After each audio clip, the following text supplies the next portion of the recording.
Have you ever wished you can play a strategic card battler with famous Capcom characters? Somebody get the genie an Oscar, because your wish has been granted. Today I am reviewing Tekken. Today I am reviewing Teppen. Capcom has allowed Gung Ho Entertainment to use their intellectual property. Is it just a craptastic cash grab, or a fantastic card attacker? Tiny Little Games is here to find out. Teppen is available on Android and iOS devices. First up, gameplay. There's no mystery about what this game is. A card collecting battler in its truest form. I don't think anybody needs me to explain how these games work. It's use character cards for attacks, deplete enemy health, and so on. Yet I will give details on the moment-to-moment gameplay, because that does differ in some areas. Place a card in one of 3 spots. Wait for the meter to reach the enemy. The attack or defense is all dependent on the card's stats. The opposing player can block with their own set of cards. This may look simple, and I'll admit boring. Waiting for your meter to rise can seem like a hair-pulling slow process, yet dig a little deeper and we have a game bursting at the Hadouken with strategy. Every card has various stats and abilities, so reading these descriptions and knowing what card does what is a must. Add in the main hero's super duper abilities, and the game starts to open up. Chun-Li has the ability to shield cards from attacks, Ryu can boost attacks, Mega Man can heal cards, and you get the point. The most important aspect, and the one that really changes the flow of the game, is the active resolve.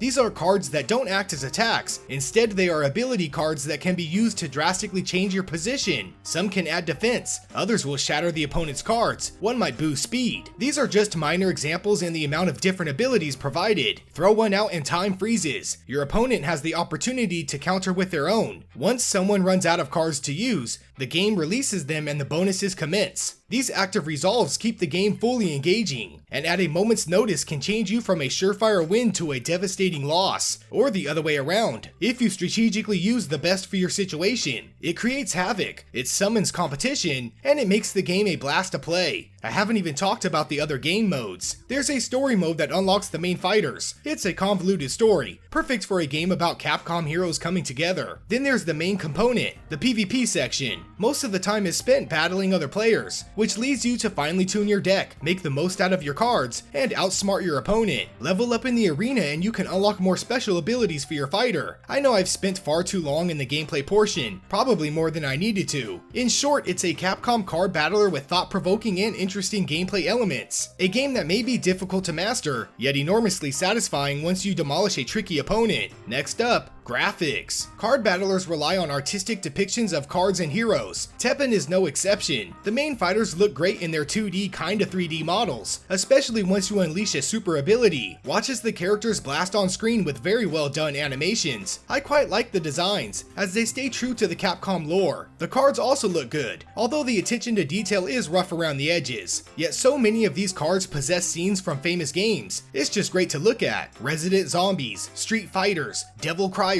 and so much more. As a longtime fan of Capcom history, it's a true delight to see these depictions relayed onto a collection of cards. The backgrounds of the game board have variations, yet they aren't anything to write home about. Then there's the flashy effects and the cool player defeats that give the game an added flair. It's not going to look like a souped up modern day Capcom Polygon festival, however it does just enough to keep my eyes glued to the screen. Finally, free playability. It's no surprise that a card battler has you unlock boxes to summon multiple cards. It's the main crutch of the genre. Use crystals to gain cards ranging from common to rare. The game has been fair in terms of its summons. I've gained a few rares in the process. You can purchase an expensive card pack of crystals, or go for a season pass. What gets confusing is the other currencies in the game. I'm not totally clear on what they do, or if I'm upgrading cards. It's to the point where I haven't even bothered with it. I just summon what I can and move on. However, I see a bigger issue with its summoning. The game could lead to pay-to-win scenarios. If a person wanted to spend large amounts, they have a higher chance of getting better cards. I have not experienced a loss due to a person having souped up cards, yet I fear there's a chance of this happening. I could be wrong, as my expertise in card battlers is very limited. My playtime and my enjoyment hasn't changed due to its monetization. If anything, it forces me to be more selective in creating a deck, and more strategic when battling other players. Now for the moment of truth. Why do we get Wesker but no Chris Redfield? Oh, that's not what you're waiting for. Is it a download it, a give it a try, or a waste of space? Teppen collects decks and summons its way in as a download it. I'm going to be 9,000% honest. I was totally expecting this to be a trash can full of rip-off trading cards. It has all the inner workings of a dumpster fire, a card game with video game characters set in a free-to-play environment of money-hungry demons. Yet I cannot, and I will not sit here and deny my total enjoyment. The gameplay is engaging, strategic, and just plain rewarding. A defeat makes me rethink my deck, a win makes me feel like a strategic mastermind, and the active resolve is a fantastic approach to an otherwise stale formula. The graphics are just enough to please my eyeballs without bursting them. Sure, the monetization is iffy, almost suspicious, yet what card collecting game isn't? Teppen has taken my love for Capcom, my reluctance of card battlers, and turned me into a battle deck fanatic. So if you ever wanted to see Mega Man throw cards out against Dante, all while reminiscing about your Capcom childhood, then surely give this one a play. Or if you're a fan of collecting zombie cards, watching street fights, and entertaining your intellectual IQ, then by all means download it. As always, thanks for watching Tiny Little Games. Please subscribe to support my channel, like for more reviews, and ring that notification bell for video updates. Fun prediction. I can almost guarantee they will release more fighters. I vote for Underwear Arthur from Ghosts and Goblins.